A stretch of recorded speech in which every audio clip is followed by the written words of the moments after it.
Bila jednom jedna baka i jedan deda. Bili su stari, dobri i voleli su da jedu palačinke više od svega na svetu. Jednog dana baka reče dedi: zamesit ću palačinku, najslastniju na svetu. I zaista umesila je lepu, rumenu, okruglu palačinku. Mirisala je na vanilu i med. Ali čim je okrenula u tiganju, palačinka skoči! Skoči kao da je varnica ujede. Istrča iz kuhinje, iz kuće niz stepenice i poče da se kotrlja kroz šumu. I tako se palačinka kotrlja, kotrlja sve dalje i dalje, preko kamenčića, preko grančica, niz brdo, uz brdo, a na putu srete zeca. Palačinko, palačinko, stani! Kako lepo mirišeš! Ja ću te pojesti! Ne jedi me, zeko, ja sam pobegla od bake, pobegla od dede, pobeću i od tebe. Ako treba, iskipi preko zeca i nastavi da se kotrlja sve dalje i dalje. I zeka ostade da stoji i gleda za njom. Kotrlja se palačinka, kotrlja kroz šumu, a na putu srete vuka koji je dremao ispod hrasta. Krrr, šta se ovo kotrlja? Palačinko, stani! Ja ću te pojesti! Ne jedi me, vuče, ja sam pobegla od bake, pobegla od dede, pobegla od zeke, pobeći ću i od tebe.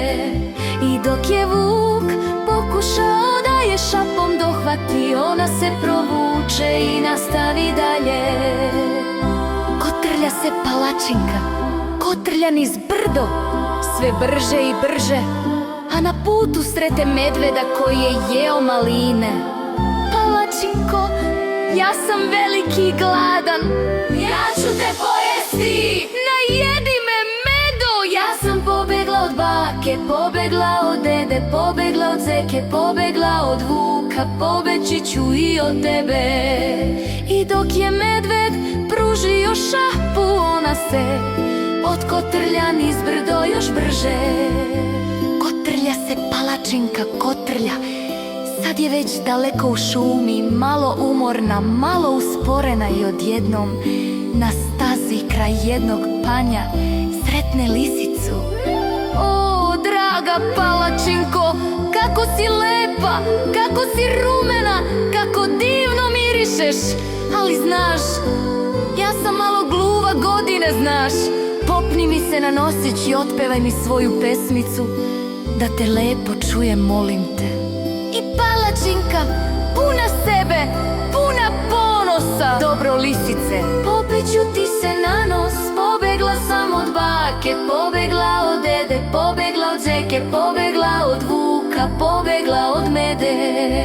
I dok je pevala, lisica šmirknu nosom i ama pojede palačinku. I tako se završi priča o palačinki. Baka i deda su ostali bez večere, ali zato je lisica bila sita i srećna. Zeka, vuk i medved, pa oni i dalje traže neku drugu palačinku. A palačinka, pa bila je najslađa palačinka na svetu, makar i na kratko. I tako, kad sledeći put budeš jeo palačinku, dobro je drži i pazi da ti ne pobegne iz tanjira.